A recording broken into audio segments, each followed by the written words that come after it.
UP की 2 सीटों पर हुए लोकसभा उपचुनाव में समाजवादी पार्टी का सूपड़ा साफ हो गया है। आजमगढ़ के साथ ही एसपी के हाथ से रामपुर सीट भी निकल गई है। रामपुर सीट पर हार आजम खां की हार मानी जा रही है, क्योंकि इसे आजम का गढ़ कहा जाता था। गढ़ इसलिए भी क्योंकि ये मुस्लिम बाहुल सीट है, लेकिन फिर भी ये सीट बीजेपी के खाते में चली गई। आजम खुद को रामपुर का टाइगर मानते हैं, लेकिन शायद वो भूल गए थे कि शेर को सवा शेर भी मिल जाता है। आजम के साथ भी कुछ ऐसा ही हुआ है, जिसका अंदाजा तो आजम खां को भी नहीं था। आज हम आप लोगों को आजम के रामपुर में खत्म हुए मैजिक के बारे में बताने वाले हैं।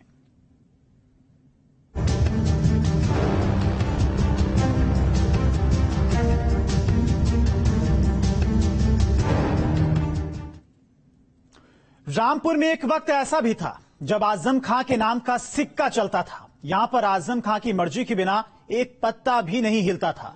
लेकिन सियासत की बदली हवा ने आज रामपुर में आजम के सियासी किले को हटा दिया है, और इसके पीछे की वजह कोई और नहीं बल्कि खुद आजम खां हैं। देखिए। Tiger is back, tiger is back, tiger is back.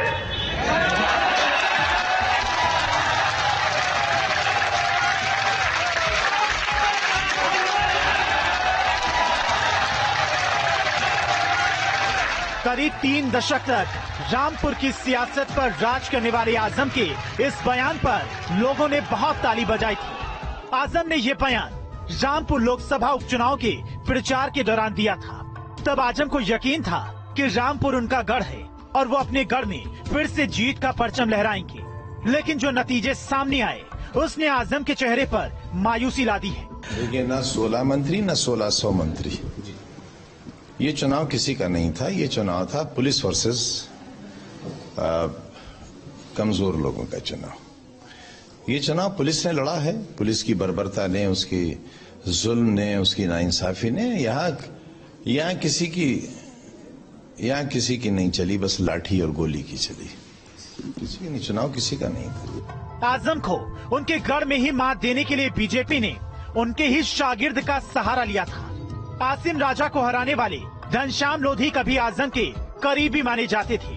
Ghanshyam Lodhi ने आजम से ही सियासत के हर पैतरे सीखे थे, और अब इन्हीं पैतरों के सहारे उन्होंने आजम को पटखनी दे दी है। मैंने बताया, कार्यकर्ताओं का उत्साह जो दिख रहा है आपको, ये है ना उसकी मेहनत का फल है। तो हमारे जो नेता हैं और जो हमारे कार्यकर्ता हैं, पार्टी के वर्कर हैं, है ना, उनकी जीत का ये कमल खिला है। मैं अपने पार्टी के नेतृत्व जो नेता हैं, नेतृत्व शीर्ष के नेता हैं, उन्हें दूंगा, और जो हमारे जो कार्यकर्ता हैं उन्हें दूंगा, और जो यहाँ के आम जो छोटे कार्यकर्ता हैं पूर्व स्तर तक के, उनकी है ना, उनकी मेहनत आज रंग लेता है।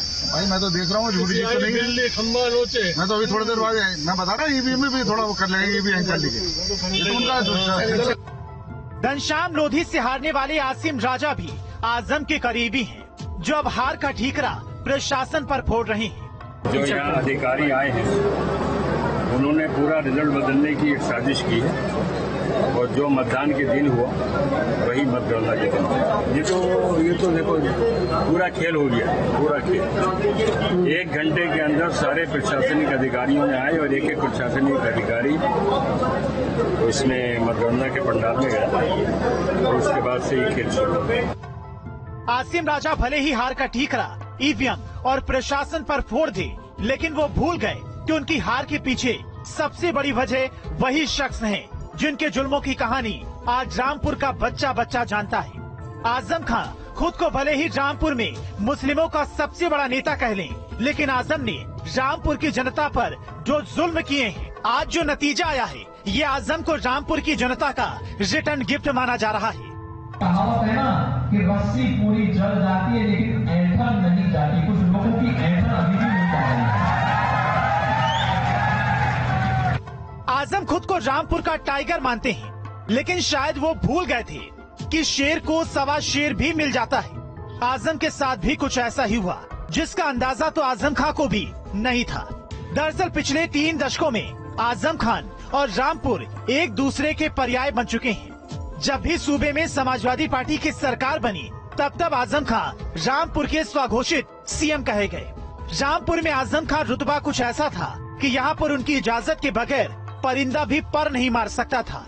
लेकिन 2017 में जब यूपी के चुनाव में बड़ा उलटफेर हुआ, तो समाजवादी पार्टी सत्ता से दूर हो गई। लेकिन तब भी रामपुर में आजम की तूती बोलती थी।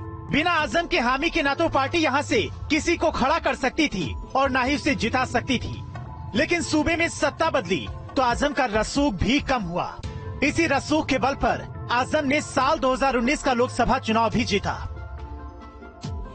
इस जीत के बाद ही आजम खां की क्राइम कुंडली भी खुल गई। इस कुंडली में जुर्मों की फहरिस्त इतनी लंबी थी कि आजम का जेल जाना तय हो गया था और साल 2020 में आजम खां परिवार समेत जेल गए। आजम पर जो आरोप लगे उसमें पाजेब लूटने, बकरी, भैंस चोरी, सरकारी जमीन कब्जाने, नदी की जमीन पर कब्जा करने, शत्रु संपत्ति कब्जाने, फर्जी दस्तावेज तैयार करने, लोक प्रतिनिधित्व अधिनियम, आचार संहिता उल्लंघन, अमर्यादित टिप्पणी करने के अलावा षड्यंत्र रच डकैती, छेड़छाड़, धमकाने, मारपीट, गाली गलौज, तोड़फोड़, बलवा समेत कई मामले दर्ज किए गए। इतने सारे जुर्मों के आरोप में आजम करीब 27 महीने जेल में बंद रहे और इसी साल 21 मई को जमानत पर जेल से बाहर आ गए। बाहर आकर भी उनकी अकड़ कम नहीं हुई। आज के इस चुनाव ने एक बार फिर से प्रदेश के दंभी, नकारात्मक सोच और अपनी विध्वंसात्मक गतिविधियों के लिए कुख्यात ताकतों को, उन परिवारवादी ताकतों को एक बार फिर से स्पष्ट संदेश जनता जनार्दन ने दिया है कि उत्तर प्रदेश की जनता अब परिवारवादियों, जातिवादियों, सांप्रदायिक उन्माद को भड़काने वाले पेशेवर माफिया और आपराधिक प्रवृत्ति के तत्वों को प्रश्रय देने वाले राजनीतिक दलों को किसी भी प्रकार से स्वीकार करने को तैयार नहीं है। उपचुनाव में मिली हार की वजह आजम का वो गुरूर था जिसके सहारे वो पिछले 3 दशकों से रामपुर पर राज कर रहे थे। लेकिन रामपुर की जनता ने बता दिया कि जो आसमान पर बैठा सकती है वह जमीन पर गिरा भी सकती है। इसका जीता जागता सबूत है उपचुनाव के नतीजे। Team news state. जिस रामपुर ने आजम खां को 3 दशकों तक अपने सिर का ताज बनाकर रखा, उसी रामपुर में अब आजम का मैजिक खत्म हो चुका है। उपचुनाव में मिली हार ने यह बता दिया है कि रामपुर अब मजहब के आधार पर नहीं बल्कि विकास के नाम पर वोट करता है। देखिए इस रिपोर्ट में। रामपुर के आजम खां का वो किला दरक चुका है जिसके दम पर वो सियासी दम्भ भरा करते थे। इस हार से आजम का वो घमंड टूट गया जो उनके जुबानी तीरों से झलकता भी था। रामपुर जो अपनी चाकुओं के लिए मशहूर है, रामपुर के चाकू और आजम खां की जुबानी धार दोनों ही जब चलती है तो अंदर तक चीर कर रख देती है। आजम के काम और उनकी जुबान कुछ ऐसा ही कर जाती है जिसका अंदाजा शायद किसी को नहीं होता। रंगून तक था हिंदुस्तान, अखंड भारत का नारा देने वालों, वो हिंदुस्तान दो जो औरंगजेब का हिंदुस्तान था। गाली दो उसे जितनी चाहो, हमें उससे कोई एतराज नहीं है। आजम खां के इस बयान को ही देख लीजिए। वो उस औरंगजेब का महिमा मंडन कर रहे हैं जिसने मजहब के नाम पर हिंदुओं के मंदिरों को तोड़ा। आजम सियासी रैलियों में वो विवादित और अभद्र बयान देते ही रहे, लेकिन हद तो तब हो गई जब उन्होंने संसद में ही एक ऐसा बयान दे दिया, उनकी लोकसभा सदस्यता ही जाते जाते रह गई। तू इधर उधर की न बात कर, ये बता के काफिला क्यों लुटा। तू इधर उधर की न बात कर, ये बता के काफिला क्यों लुटा। उधर मत देखिए मुझे, आप इधर बात कीजिए। मैं तो आपको इतना देखूं कि आप मुझसे कहें कि नजर हटा लो। जी नहीं, ये नजर हटाना नहीं, मैं मेरे तरफ महोदया, मुझे तो आप यूं भी इतनी अच्छी लगती हैं, इतनी प्यारी लगती हैं कि मैं आपकी आंखों में आंखें डाले रहूं, ये मेरा मन करता है। मैं छोटी, मैं तो कभी न नजर हटाऊं आपसे। जी आप इतनी अच्छी जगह बैठी हैं। धन्यवाद। आजम खां समाजवादी पार्टी के कद्दावर नेता माने जाते हैं, लेकिन उनके जेल में जाने के बाद जिस तरह से अखिलेश यादव ने उनसे दूरी बनाई, उसके बाद तो आजम अकेले ही पड़ गए। आजम खां मुस्लिमों का एक बड़ा चेहरा माने जाते हैं। इसी साल हुए विधानसभा चुनाव हो या फिर पुराने चुनाव में आजम की रामपुर में जीत की वजह थी यहाँ का धार्मिक गणित। दरअसल रामपुर में मुस्लिम वोट करीब 60% है और आजम की जीत के पीछे की वजह भी यही है। हालांकि आजम ने रामपुर के लिए कितने काम किए, इसको बताने के लिए ये तस्वीर काफी है। ये है जौहर यूनिवर्सिटी, जो आजम खां का ड्रीम प्रोजेक्ट भी था। इसको बनाने के लिए आजम ने जबरन लोगों से जमीन खरीदी, फर्जी कागजों का इस्तेमाल किया। इसके लिए आजम ने ही अपनी बिरादरी के लोगों पर जुल्म ढाए और यही वजह है कि आजम का किला उनके गढ़ में ही दरक गया। समाजवादी पार्टी जो डिस्टर्बिंग एलिमेंट्स हैं, जो गुंडे बदमाश माफिया हैं, उनको लेकर के जब जब सत्ता में रही है वो उन्होंने काम किया है। थानों पर बदमाश कब्जा करके बैठते हैं। उत्तर प्रदेश आने से लोग कतराने लगे थे। आज उत्तर प्रदेश में कानून का राज स्थापित है। गुंडे बदमाश उत्तर प्रदेश छोड़ करके चले गए हैं या जेल में हैं। लोग गले में तख्ती लटका करके घूम रहे हैं कि हमें गिरफ्तार कर लो, वह कोई बदमाशी गुंडाई नहीं करेंगे। आजम के किले को ढाहने के लिए सीएम योगी ने हथियार बनाया विकास को। समाजवादी पार्टी के राज में विकास योजनाओं का हाल क्या था, ये किसी से छिपा नहीं। किसी तरह अगर कोई योजना रामपुर तक पहुंच भी जाती तो वो आजम के रहमो करम पर चलती थी। मतलब योजनाओं का लाभ आजम के करीबियों को ही मिलता था, जबकि योगी राज में योजना का लाभ हर तबके तक पहुंचा। इसमें ना तो जाति देखी गई, ना ही मजहब। इसका नतीजा ये हुआ कि उपचुनाव में जनता ने बता दिया कि अब मजहब के नाम पर साथ मिल सकता है, लेकिन वोट नहीं। सबका प्रयास और सबका विकास, इन सभी को लेकर के चलने की जो भारतीय जनता पार्टी की घोषित नीति रही है कि हमने सबका साथ भी लिया, सबका विकास भी किया,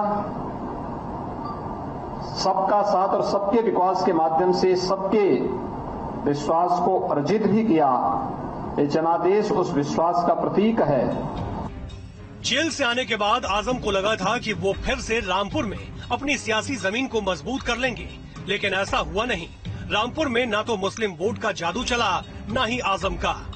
इन नतीजों से ये साफ हो गया कि रामपुर में मैजिक ए आजम अब खत्म हो चुका है। इसके पीछे आजम के जुल्मों का इतिहास है या फिर जनता खुद बदलाव चाहती है, ये फिलहाल कहा नहीं जा सकता, क्योंकि अखिलेश के साथ उनकी सियासी अनबन की खबरें हैं।